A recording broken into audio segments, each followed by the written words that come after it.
Stocks, bonds, ETFs, straight out of downtown Chicago. This is Zacks Market Edge. Welcome to Zacks Market Edge, the podcast about investing in your life. I'm your host, Tracey Ryniec, and this week I'm going solo, and I even threw out the entire show I was thinking about doing for this week because the main thing on everybody's mind is what's happening with the AI stocks and should I buy them on this sell-off? Now, I know many of you have been buying them. You bought them on the day that the sell-off happened on Monday, January 27th, because a ton of money went into stocks like NVIDIA on that big sell-off. In fact, they said the retail buying in NVIDIA was the largest since 2014. So all of you were already diving in, but maybe some of you are still on the sidelines, wondering if maybe these stocks might go down some more. And then you'll buy in, or if we're just going to see a rebound and we're back up and, oh, well, maybe you've missed it. So I decided to talk about a couple of these stocks today, including NVIDIA. We're going to take a look at that one and a couple of the others that are involved in the infrastructure play. So when this news about DeepSeek came out, really, it's about what happens to the whole AI ecosystem on the infrastructure side. And what does that mean, the infrastructure? Well, as I've said many times on this podcast, someone has to build the data centers where the NVIDIA or Broadcom or whoever's chips are going to be located. Someone is building out the interiors to that data center, the racks, and then the cooling system, because NVIDIA's high-powered AI chips all take a lot of power and a lot of cooling to keep them cool. They can overheat, and that's the last thing you want in a data center is overheating, meltdowns, a fire, anything like that. So actually cooling the data centers has become quite a big operation, you might say. You can't really use normal air conditioning because of the amount of heat that the chips give off. So that's one area we're going to be looking at today. I wasn't thinking about looking at the energy side. That's another side of the infrastructure play because these data centers with these high-powered chips in them use up a lot of energy to keep it all going. But maybe we will take a look at one of those. I'll get rid of one of the chips guys. We all know about them. We'll just take a look at NVIDIA. And I was going to cover Broadcom too, but similar story with both of those. So we'll get rid of Broadcom and we'll cover Constellation Energy, which is the big nuclear utility. They have nuclear plants and they've been quite a play on the AI and the possibility that we may need to build quite a few more nuclear plants around the country. And that is their business. So let's dive right in on the couple of these stocks, because I know that's what you want to look at. And what we're going to look at on some of these charts isn't really going to be all that helpful, but we're going to look at it anyways. So if you're listening, I'm going to try to describe what we're seeing on Zacks.com for some of these charts and just some of the data. And obviously, if you're watching here on YouTube, we are going to be looking on Zacks.com at where it stands right now with the earnings with a lot of these companies. But that could be changing in the next, 6 months to a year, possibly, if the infrastructure build out doesn't have to be quite as robust as what everyone was assuming.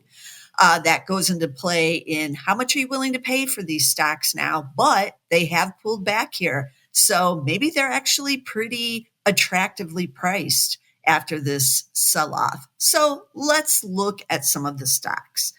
I'm going to start with the cooling because I was just talking about it. And I'm going to start with Eaton, ticker ETN. They're big on the cooling side of things.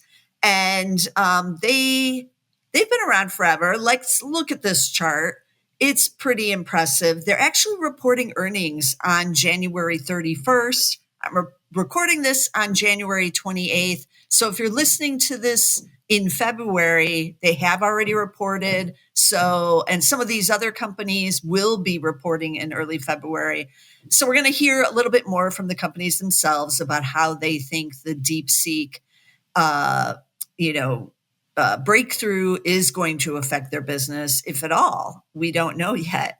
So, but they may not know either. That's what makes this trade so difficult. But let's look again here at Eaton, and you can see this great earnings growth up and to the right, very steady, even though the shares were trading near the highs, but you can see they've fallen back there quite a bit. And forward PE now is at 25. Let's take a look. Let's scroll down a little bit more. We have this nice little chart here now on the quote page on Zacks.com. This is new on our newly revised quote page. So those of you who've been going to our site a long time, you might be annoyed that we have changed how this page looks, because I know I was originally. I'm like, where's my favorite things? I can't find everything, but I am slowly getting used to it, and you will too. But I do like that they put this nice sales and EPS growth rate chart on this quote page now, and it goes back for 5 years as well. So the breakout with AI was really in 2023, and you can see the nice earnings and sales growth in 2023 for kind of an older, slowing, growing company like Eaton. These are some nice double-digit numbers there. 2024, it has this E next to it instead of the A, because that's estimated, because we're about to get this earnings report. And then we'll close the books on 2024. But also some very nice both earnings and sales growth, another 18% earnings growth there. And then 2025, this is the key year, which we don't know about yet, but earnings still expected to be up 11%. And another 7% on the sales side. This is what's making everyone nervous. But now that the stock is sold off a bit, then maybe we're not as nervous as, we were, going into Monday, because what do you want to pay for these earnings? It's got this forward P of 25. All of its business is not predicated on the data centers. That has given it quite a boost, but that's not what it solely is about. And you can see where the data center business started coming into play here in 2023. This is when NVIDIA started really reporting these big numbers for revenue and that these chips were selling. And then everybody realized, we need more data centers and we're going to have to cool them. So this is where we see the big gains. But it's had a couple big pullbacks in here in the past, and this is one of them. I still like this company for a variety of reasons, even outside of the data centers. It is kind of considered to be old economy, so I like that it's making this resurgence in this new cutting edge area. We are still going to be building data centers, even if it is possibly in a slower manner than we were. So that they're still going to benefit. So I'm liking Eaton right here, but we'll see on its earnings report. It's ticker E as in Edward, T as in Tom, N as in Nancy, ETN. Okay, I'm going to switch it up now, and we're going to go look at Sterling Infrastructure. So the name is in the name, what it does. I own Sterling in my own personal portfolio, and I own it in Zacks Value Investor portfolio. And it is in, it says here, industry engineering R&D services, but it does basically build the data centers, but not only the data centers. So it has been a beneficiary of that and the uptick in business from that. But it's also been a beneficiary of the Infrastructure Act under President Biden and the sending of $1 trillion out there in various areas to boost the infrastructure, and companies like Sterling really seeing benefit from that as well. So it's kind of been a two-prong thing going on with a company like Sterling. So it only has a market cap of 4.4 billion. So it's a smaller mid cap. It's not that big of a company. And so the stock tends to be pretty volatile anyways. You can see the up and to the right on the earnings, just like with Eaton, because it has seen this kind of dual catalyst here. And then scrolling down on sales and EPS growth, even before the AI, you can see that it's really busting out as that infrastructure money started rolling in with huge earnings. I mean, we're talking 2021 up 41%, 2022 kind of similar, 2023 similar again. Now it is starting to still have good growth, but it's already at this high level. And so it's starting to slow in the growth rate now. 2024, just 33% on earnings, and 2025, 8%. But you can also see sales expected to decline a bit in 2025. So perhaps we are reaching the maximum here. And so these shares really sold off on the possibility that there will be less data center construction. And so you're getting it cheaper. Forward PE now is at 22. I did buy it in the value investor much cheaper. I think it was like 16, 17 times.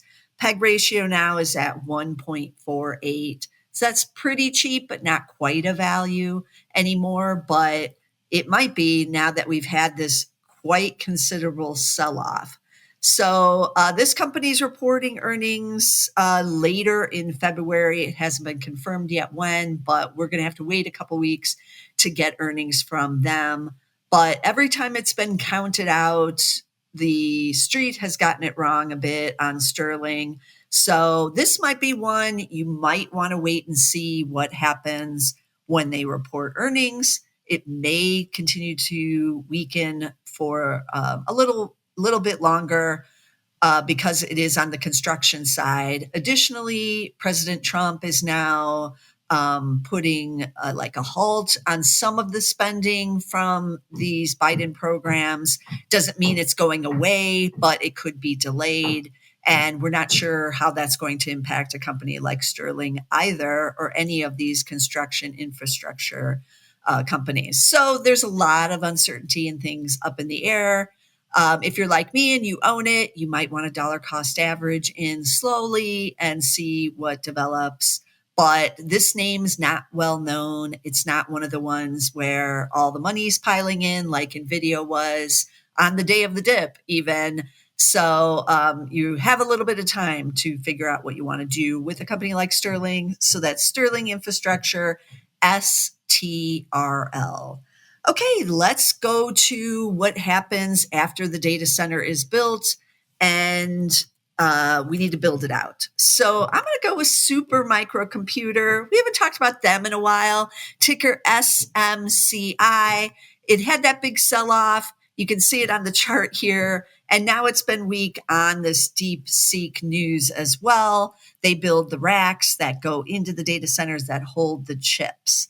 So they are considered to be IT services. They're not, just for NVIDIA. They have other customers, but NVIDIA is one of their larger customers. You can still see, even as the stock has fallen, up and to the right, the analysts are still bullish on what the earnings are expected to look like up until maybe right now. When is earnings? We have next week, the first week of February, but it's not confirmed. But Supermicro will probably be sometime in early February. So we'll all be tuning in there. Look at this earnings and sales growth. It's all green on this little chart on Zacks.com. Going back to 2022, this is when we had the craziness with earnings doubling in 2023, up, huge again in 2024. They're on a fiscal year, it looks like, because we already have approved 2024 earnings. Those are in. And so we're working on 2025 already with Supermicro, but still it looks like 43% earnings growth, and then even fiscal 2026, 21%. And it is trading with a forward P of 9.2 because of the huge sell-off and, what happened with its accounting issues and people just really not wanting to be in this particular AI play. Has a market cap still of 16 billion. So a lot of the sell-off in this one already priced in, but some weakness around the DeepSeek story. This is one many people are staying away from because you can get other rack providers. In fact, Amazon itself talked recently about doing some business on the interiors of the data centers, including racks and even possibly cooling. It's not a big part of their business, and they're just kind of slowly getting into it, but they may do their own self build out on their data centers, or maybe offer this as a service. So the services side, much more commoditized. You are just kind of making this product that goes in and holds the chips. So not a lot of barriers to entry there if you are a bigger player like Amazon. So something to keep in mind with Supermicro. It is cheap, however, and we're going to get those earnings coming in. So we'll see what they say there. But that's Supermicro, SMCI. Looking like a value stock here. Okay, let's do the energy play, Constellation Energy, before we do NVIDIA. So Constellation Energy, CEG is the ticker there. C as in Charles, E as in Edward, G as in George. And look at this crazy chart. A lot of misses up until the breakouts here with the AI and the energy demand just rising. Now we see the earnings up and to the right and growing pretty significantly there. Market cap of 86 billion. They do pay a dividend yielding 0.5%, like a lot of good utilities do. They do pay that out. But what we really care about is what's going on over here. We're still waiting for 2024, but huge earnings growth, 68% on the earnings growth, but 2025, just 11%, coming back down a little bit more into where the business is right here. It takes some time to build out utilities and to add nuclear reactors and things like that. So forward P of 29 and a PEG of 1.9. This stock really did come down quite a bit. Let's take a look at the interactive chart to kind of see where the big sell-off was.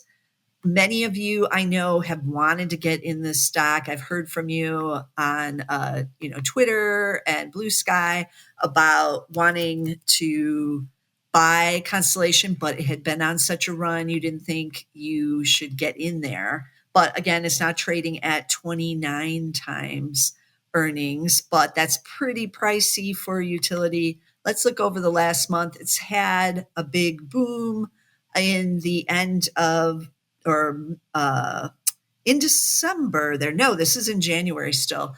So January, it got a big boost up in mid-January, January 8th. It had a big boom, and now it's giving back a lot of that. Let's put in let's look at NVIDIA while we're doing it, because these two, part of the big sell-off, and you can see it there on the chart, but let's see the 5-day. So 5-day NVIDIA now down 12%. Constellation is down 14, almost 15%. So they are rallying a bit. I'm recording this on the 28th. So the day after the big bust, some of them are getting a bit of a bid because people are concluding, hey, I want to be in these. So we're getting a little bit, but still on sale here. If you weren't in it before, they are a bit cheaper here, but not nearly the devastation that a lot of people on social media or in the media were saying about the AI stocks. A couple others were sold off more than what these two have been doing. Let's just put in a stock like Sterling, I'm pretty sure it's down more than 12 or 14. So that one, yeah, Sterling's now down 31%. You can see it's not really getting the rebound on the day after. It's much smaller, less known, more, people might not even be really aware that it's an AI play at all. So it's just not getting the bounce back. So that's also another factor in what your decision making might be, especially if you're going to be in it more for a short-term trade, is that some of these are, kind of older school, older economy companies, and you don't have the same kind of shareholders in there, traders and shareholders that you might in the others. So Sterling's the worst performer. You see Eaton now, I added that to the chart, down 17. And then SMCI down 16 there. Some of those, you can see their lines on the increase there. Maybe they've bottomed and are getting a little bit more love here the day after, other than Sterling, which is still on the decline. So let's go back to, should you be buying these here? Plenty of people are. If you still like the AI story, the data centers are still going to be built. A lot of these will have backlogs and such, and some of that may change as we go into the second half of the year, especially if CapEx is cut. We will hear from the Mag 7. They are a lot of the big customers of all these companies. And so will the Mag 7 cut back on the amount that they were going to spend because of DeepSeek seemingly making it cheaper to do this kind of build out? We don't know. So we're waiting to find out. But that's where you could see perhaps a further downslide in some of these stocks if, say, Microsoft decides it's not going to spend $80 billion, it's only going to spend $40 billion. All of that was trickling down into this ecosystem that I just showed you right here. So these are the AI stocks I'd be most worried about. We covered some small cap AI stocks over the last 2 months here on the podcast. Remember, like Fiscal Note and ICAD or ICAD, I guess it's called, with Mark Zinsky, our small cap analyst. Those stocks are actually using the AI. So they're not involved in the infrastructure, those two. We did talk about one of the other ones, though, on our December podcast that was much more an infrastructure play. TSIS? No, TISI. No, I forget the ticker now. I'll have to go back and look. But that was getting hit because they are involved in more of the infrastructure with Dell, I believe, was one of their big customers. So those are the ones that are most at risk, not the companies that are going to be using it for these various other reasons. So they're not making decisions whether or not to buy the NVIDIA chips necessarily. And they will get cost savings if things do get cheaper for the actual users and makers of the product. It's just these infrastructure guys that, might not have as good a time. So we'll see what goes on as we move forward. Obviously, we'll be covering AI stocks as the year goes on and as more comes out about DeepSeek and if it really does do what they're claiming it does, and how this is going to impact all these infrastructure stocks and the data center universe in general, because as we know, things can be hot and then they're not. But we still do need data centers, as I keep saying. So, and NVIDIA is still going to sell chips. Now, whether or not it's as many remains to be seen. And as always, what should you pay for the earnings and the sales on these companies? That's a question only you can decide, and the type of investor you are. Growth investors are willing to pay more for those earnings. Value investors, not so much. But right now, you can get a bit of flavor in both sides in even just these 5 stocks. We did have, Supermicro trading at 9 times right now. And then we have some of these others that are trading, in the 20s. And even NVIDIA still got to be, let's look. NVIDIA still has to be, maybe in the 40s on a PE basis, even though the stock is down double digits here quite quickly. Yes, right at 40 times. But estimates are cut if, they're selling less chips going forward into next fiscal year, then this will seem more expensive than what it is on a PE basis. So a lot of things being juggled in the air. I'm glad to cover it here on the podcast because we have been covering a lot with the AI story and it is always changing. And I know it's what you want to talk about. So let me recap those tickers again. We had Eaton on the cooling side, ticker ETN. Then we had Sterling Infrastructure. They actually building the data centers, plus a bunch of other things. So they're not solely data center driven. Ticker S as in Sam, T as in Tom, R as in Robert, L. Then we had Supermicro Computer. They're back. Supermicro, ticker S, M as in Mary, C, I.